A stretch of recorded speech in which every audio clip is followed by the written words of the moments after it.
मेरो वास्तवमा पेशा के हो, पेशाको हिसाबले भन्ने हो भने मेरो पृष्ठभूमि के हो, मैले आफैले हलो जोतेर आएको, आफैले कोदालो चलाएर आएको, आफैले खेत रोपेर आएको, आफैले बिउ काटेर आएको, आफैले घाँस काटेर आएको, आफैले गाई भैँसी दुहेर आएको, आफै दामला बाटेर आएको। तपाईहरुलाई अनौठो लाग्छ होला, मलाई कृषि क्षेत्रमा गरिने कामहरू परालको पिर्का भन्ने भन्नुस् कि काठको पिर्का बनाउने भन्नुस् कि काठका खाट बनाउने भन्नुस् कि अथवा हलो तास्ने भन्नुस् कि अथवा जुवा बनाउने भन्नुस् कि सबै कुरा आउँछ। सायद जोतारो केलाई भन्छ, सोइलो केलाई भन्छ, फाली केलाई भन्छ, यी सबै कुराहरू सबैले बुझ्दैन। विभिन्न प्रकारका प्रतिक्रियावादी तत्त्वहरू तपाई विचार गर्नुस् त, मान्छे बिग्रियो भने कहाँ पुग्छ? आज कम्युनिस्ट आन्दोलनको सबभन्दा ठुलो विरोधी को छ भने कम्युनिस्टकै पर्को ओढेर उहाँ बाटा बस्या छ। कम्युनिस्टकै पर्को ओढेर बाटा बस्ने र कम्युनिस्ट आन्दोलनको सबभन्दा बढी विरोधी, लोकतन्त्रको सबभन्दा विरोधी, कम्युनिस्ट आन्दोलनको विरोधी, कम्युनिस्ट एकताको विरोधी सबभन्दा को छ भन्दाखेरि कम्युनिस्टकै खोल ओढेकाहरू छ। विगतमा पनि दुःख दिए, विगतमा आन्दोलनलाई पटक पटक यिनीहरूले बदनाम गराए वा ध्वस्त पारे। जनताले सुन्न नसक्ने गरी बदनाम गराए आन्दोलनलाई। कम्युनिस्ट आन्दोलन भनेको निर्मम, निर्दयी, हृदयहीन, मानवता नभएको, स्वार्थका लागि जे पनि गर्न मिल्छ हुन्छ भन्ने खालको एउटा यस्तो खालको प्रभाव दिने गरी उपद्रव मचाए। ल्याएर फेरि हामीले धेरै कोसिस गर्यौं।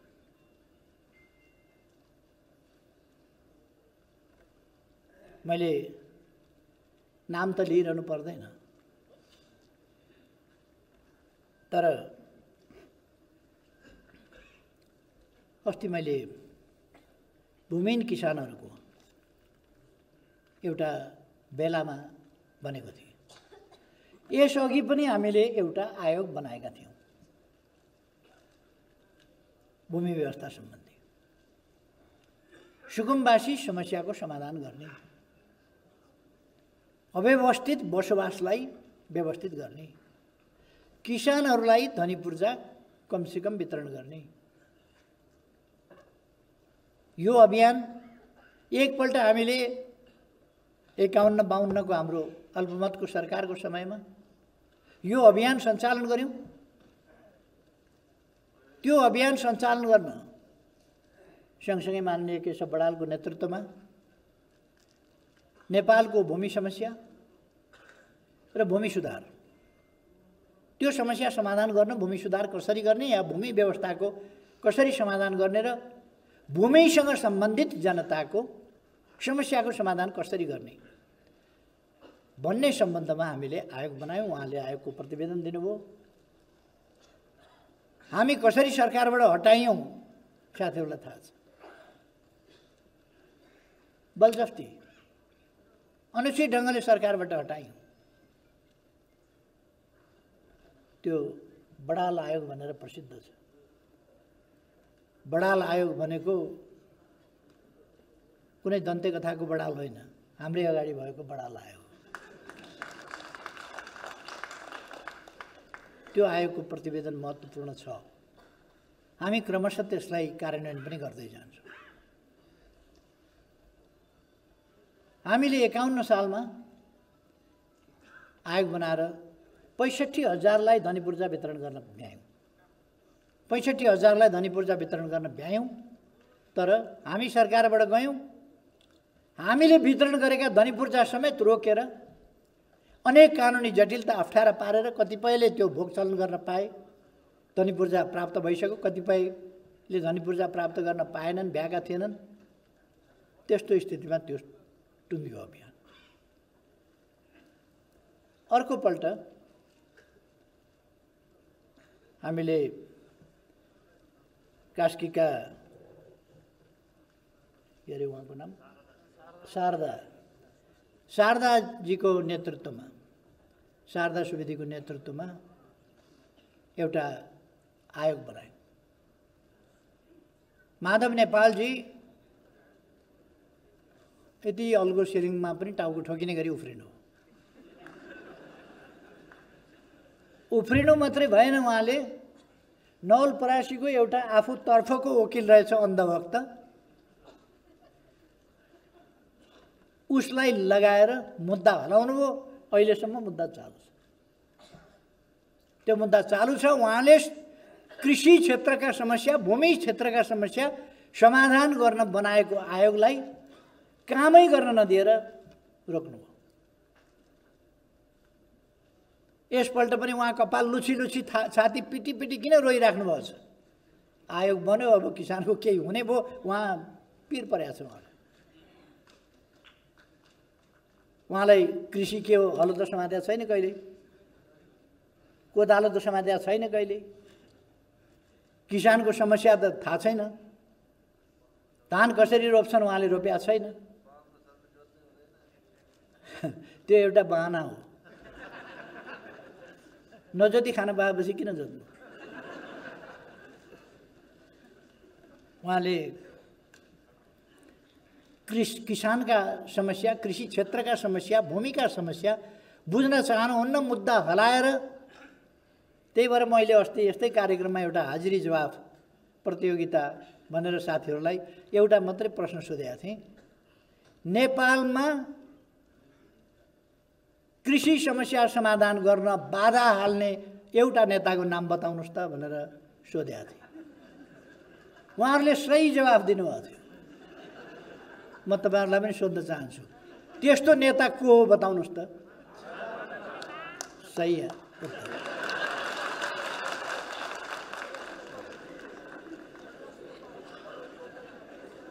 सबै एकैचोटि पास हुनुभयो।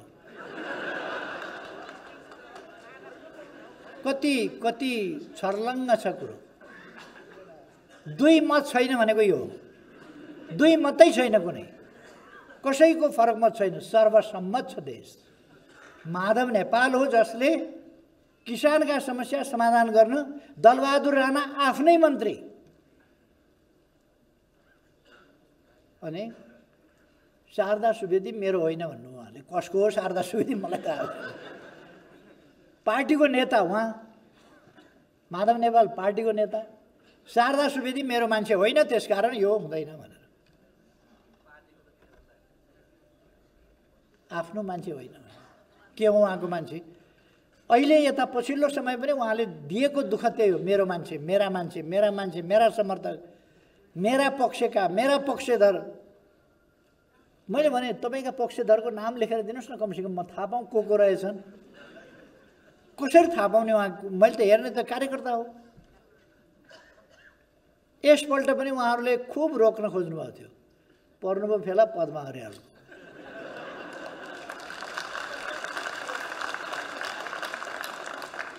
बहुत रोक्न खोज्नुभएको थियो, मुद्दा हाल्न खोज्नुभएको थियो, अनेक गर्न खोज्नुभएको थियो, तमासा गर्नुभएको थियो, सबै गर्नुभएको थियो। पद्मा अर्याललाई बोलाएर पनि हप्काउन खोज्नुभयो। अनि उहाँले कुन तपाईँका मान्छे, तपाईँ पार्टीको नेता भएर मेरा मान्छे र तेरा मान्छे भनिरहने हो, कुन तपाईँका मान्छे? देवी गैँवाली कसको मान्छे? मेरो त होइन। जात, थर, ठेगाना, गोत्र केही पनि मिल्दैन, ठाउँ पनि मिल्दैन। कसरी मेरो हो? पार्टीको कार्यकर्ता होला, पार्टीको नेता होला, पार्टीको भएपछि मेरै भयो। म तपाईँहरूको, तपाईँहरू मेरा। अब उहाँलाई देवी गेवाली मेरो होइन भन्नुहुन्छ। कसको हो त देवी गेवाली? अर्को देवी गेवालीसँग काम गर्ने अर्को मेरो होइन भन्नुहुन्छ। त्यो पनि मेरो होइन। को हो त फेरि? खैर, उहाँहरूको त्यही समस्या हो। तपाईँहरूले अघि नै मैले सोधेको प्रश्नको जवाफ एकमुष्ट भनिसक्नुभयो। यसपल्ट उहाँहरूले भत्काउन सक्नु भएन। किनभने पुरानो अनुभव पनि थिए, ती अनुभव समेतलाई लिएर उहाँहरू देश अगाडि बढ्ला कि भन्ने चिन्तामा हुनुहुन्छ। देश अगाडि बढ्ला कि भन्ने चिन्ता। उहाँहरूले यो बन्द गर्नु नै हुन्थ्यो, आज गर्ने कोसिस गर्नुहुन्थ्यो। बन्द त खासै भएन, जनतालाई अलिअलि दुःख त दिनुभयो उहाँहरूले। कहीँ तरकारी फ्याँकिदिनु भयो, गरिबको तरकारी फ्याँकेर महान आन्दोलन उहाँहरूले सफल पार्दै हुनुहुन्छ। आज बाटाका छेउमा ल्याएर तरकारी, कति दुःख कष्ट गरेर फलाएको तरकारी बाटाका छेउमा ल्याएर बेचिराखेको तरकारी, एउटी बुढी आमाले डोकामा बोकेर ल्याएको टमाटर सडकभरि फ्याँकेर क्रान्तिकारिता देखाउनु भयो प्रचण्डले, माधव नेपालले। अरूका गाडी जलाउनु भयो, आफू गाडीमा सवार भएर चाहिँ तमासा हेर्दै जनताले कति दुःख पाएका छन् भनेर गाडी चढेर तमासा हेर्दै हिँड्ने। अर्को गाडी चढ्न अलिक भएन, आफैले बन्द गरे, गाडी नै त नचढ्नु, अलिक ठुलो भयो गाडी भन्ने कुरा, अलिक बाइकसम्ममा त हुन्छ भनेर बाइक लिएर, अर्को बाइक लिएर हिँड्दै जनताले कति दुःख पाए भनेर रमिता हिँड्दै हिँड्नुभयो। अर्को कार्यकर्ता सिद्धिएछन्, कार्यकर्ता यता छन्, कहाँबाट होस् त उता। कार्यकर्ता सिद्धिएछन्, आफै हामी यहाँ छौँ भन्ने एउटा टाँसो, अनि गाडी रोका भनेर को उभिया छ भनेर यसो हेर्दाखेरि त प्रचण्ड उभिराख्या। उभिएको कहाँ, फेरि कस्तो ठाउँमा, 7 जो बाटो। उभिएको पनि 7 जो बाटो, ठाउँ पनि जानेको। प्रचण्ड साइनबोर्ड लिएर,